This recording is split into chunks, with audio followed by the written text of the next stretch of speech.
안녕하세요. 새우푸더볼입니다.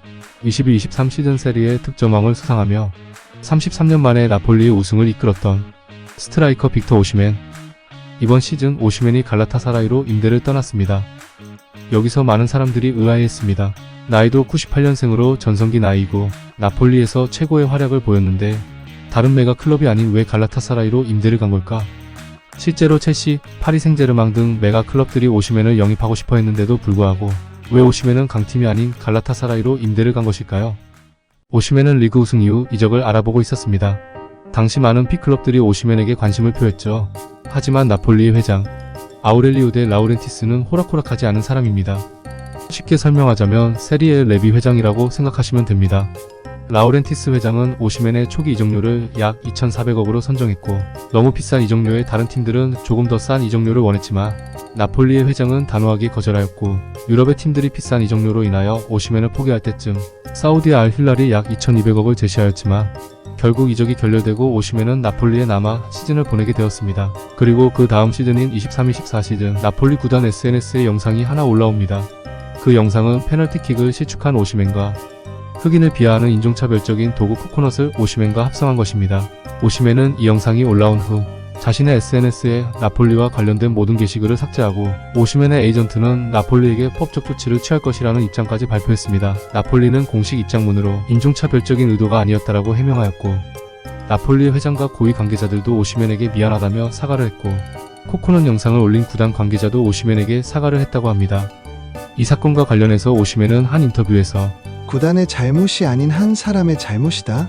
나는 모두에게 인종차별적인 뜻이 아니었다며 오해하게 해서 미안하다는 사과를 받았고 나는 지금 아무 문제 없다 라며 사과를 받아주고 잘 끝냈습니다만 당시 현지 팬들이 오시멘에게 이게 어떻게 인종차별이냐 라며 오시멘의 입장에 반박을 한 것에 대한 실망감과 더불어 오시멘은 세리에로의 이적 전 인종차별이 두려워 나폴리 선배 쿨리발리에게 전화를 걸어 상담까지 했을 정도로 인종차별에 예민했었기 때문에 분명 타격이 있었을 것입니다.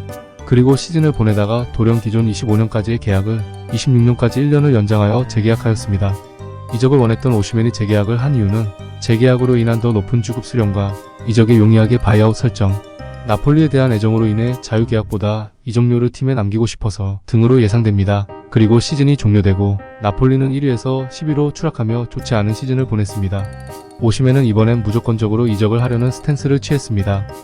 나폴리 디렉터에게 무조건 이적을 하겠다는 입장을 밝혔고 이런 오시멘에게 강력한 관심을 가진 팀은 첼시와 파리 생제르맹이었습니다. 오시멘의 바이아웃이 높아서인지 제안이 들어오지 않자 나폴리는 1,400억 정도면 오시멘을 논의해볼 생각이 있다 밝혔습니다. 파리는 음바페가 레알로 떠난 공백을 메우기 위해 첼시는 직전 시즌 영입했던 니콜라 잭슨의 부족한 경기력으로 인해 오시멘의 영입을 원했습니다.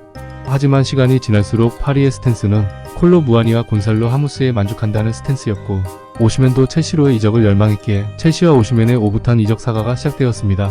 나폴리의 새로운 감독인 안토니오 콘테는 첼시의 루카쿠의 영입을 원하고 있었기에 루카쿠와 오시멘의 트레이드 형식으로 협상 테이블이 만들어졌습니다.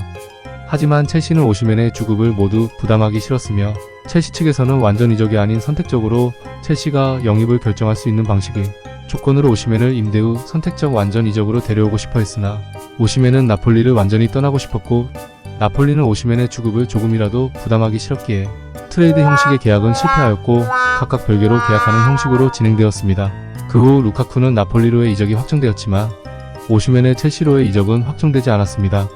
그 이유는 서로 생각하는 주급이 다르기 때문이었습니다. 오시멘은 첼시에게 주급 약 8.5억, 프리미어리그 선수들 중 최고 주급을 요구하였고 첼시는 막대한 주급을 주면서까지 오시멘을 영입하는 것이 맞나라는 깊은 고민에 빠졌습니다. 이때 사우디 알 아흘리가 나폴리와 이적 협상을 완료했습니다만 오시멘은 첼시로의 이적을 원하고 있었기에 알 아흘리와의 계약을 협상하지 않고 대기하고 있었습니다. 하지만 첼시는 오시멘의 요구 주급이 부담스러웠고 오시멘 또한 자신의 요구 주급을 강경하게 요청했기에 첼시는 결국 오시멘 영입을 포기했습니다.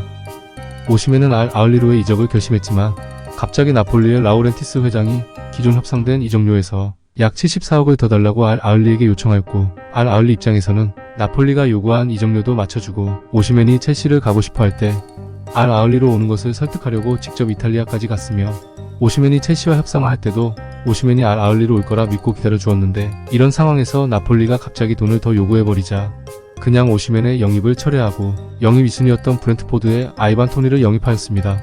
오시멘은 결국 첼시와 알 아흘리 중 어느 곳에도 이적을 하지 못하였고 낙동강 오리알이 된 채로 이적 시장이 종료되었습니다. 특히 오시멘과 첼시와의 이적 사가에서 첼시는 어차피 오시멘 나폴리에서 뛰기 싫은 텐데 결국 주고 깎고 첼시 오겠지. 오시멘은 어차피 쟤네 나 못 사면 잭슨 써야 해서 무조건 살 듯 키우키우 람마인드로 협상을 하다가 결국 협상이 빠그라졌습니다. 설상가상 나폴리의 새로운 감독 콘테는 오시멘을 리그 선수 명단에서 제외하였습니다. 오시멘은 6개월 동안 경기에 출전할 수 없는 상황에 처해졌습니다. 그때 아직 이적 시장이 닫히지 않았던 터키의 갈라타사라이가 오시멘의 주급 90% 부담과 임대 기간 중 겨울에 상위 클럽에서 제안이 오며 임대 조기 종료를 할 수 있는 조항까지 넣어주며 나폴리의 주급 부담과 오시멘의 개인 조건을 다 만족시킬 조건으로 1년 임대를 제안했고 어차피 경기에 뛰지 못하는 상황인 오시멘은 이 조건을 수락한 것입니다. 그렇게 오시멘은 터키의 갈라타사라이로 임대 이적을 떠났습니다.